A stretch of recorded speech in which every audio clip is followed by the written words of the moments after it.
cut it down to the things relevant for today, is you lived in Panama and in Ecuador and in Honduras, if I'm correct. The question is, if you meet new people, international people, they always ask, where are you from? So what do you say if you have a multiple choice option? If I have a lot of time, I'll tell them the whole story. But if I'm kind of like, in a hurry, I'm just like, I'm from Ecuador. That's what my passport says, so just from Ecuador.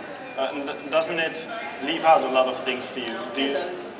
But sometimes, you're kind of in a hurry, so... And maybe people don't want to hear like a whole story, so I just cut it down. But sometimes I'm like, yeah, I was born here, I lived there, I lived there, I lived there. So it depends.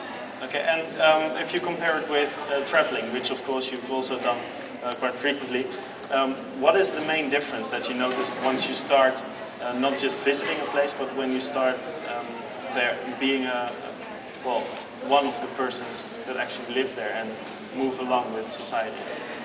When you visit, it's just fun. You just get to see new things and you're like, wow, this place is really interesting.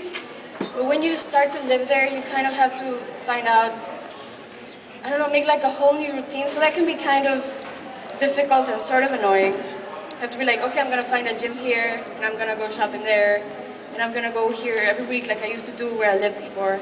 So it's kind of more, I don't know, you have to like kind of try to structure the place, kind of find like a routine again. But when you travel, you can just go wherever, you don't really care. But this is more about practicalities, and it's where's the local store, where's the local pub. But what about this mindset that we talked about before? This mindset of being really international. You've been your primary school was an international school. To what extent do you think this is a cosmopolitan school?